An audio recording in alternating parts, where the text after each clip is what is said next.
Hi everyone, Catherine Longy here. Today I'm talking all about diversity and inclusion and the importance of diversity and inclusion. So you've probably heard all about D&I, D&I, D&I, D&I, D&I. It's really important. It helps businesses drive results. It creates great environments for people to work. It increases employee engagement. It increases customer satisfaction and all these great things. What I have been hearing a lot, especially in the last year, is a lot of companies are ditching the D and focusing on the I. I think this is a tremendous mistake. Here's why I think companies are doing this.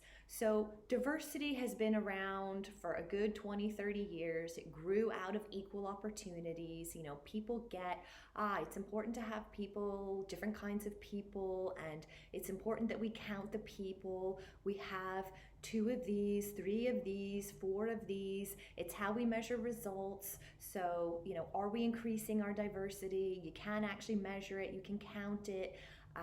So this has been going on much longer. More recently, the I has come along, inclusion. What is that? So inclusion is about creating the environment for which diversity can thrive. So diversity, very tangible, inclusion, way less tangible. How do you actually measure culture, which, by the way, you can using the Barrett Values Assessment cultural transformation tools for your organization. So you actually can measure culture. A lot of organizations aren't, so they get stopped by, well, what is how do we do that? How do we measure that? And for those organizations that have already been working a lot on diversity, they're like, okay, we've done that.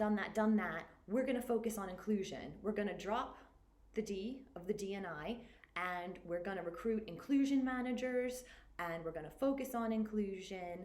And for me, this is a tremendous mistake because it is less tangible. It is harder to measure. People don't know what you're really talking about.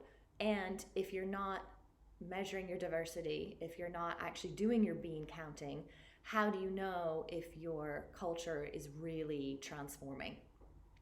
So for me, the D and the I, the diversity and inclusion, are interdependent and interconnected and both equally important. So I hope that helps differentiate the difference between the two, but also why they're so important to go together.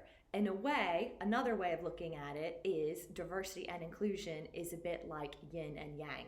So the masculine or feminine, the yin, the yang of Chinese philosophy, which is they're interdependent and interconnected. And they both bring complementary and equal, they're equally of importance, like your masculine and feminine. And the sad fact about most organizations is that your company culture has been created from the masculine paradigm, from an old style of leadership that is now a very necessity needing to transform.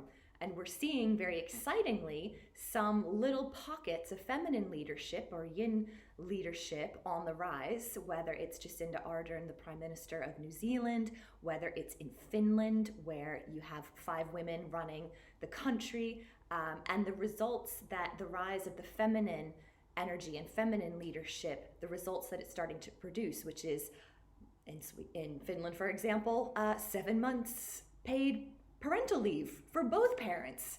So when the yin, the feminine, when women advance, everybody profits, everyone benefits from women advancing. So that's D-I, important together, just like the yin and yang. And thanks for watching. Bye.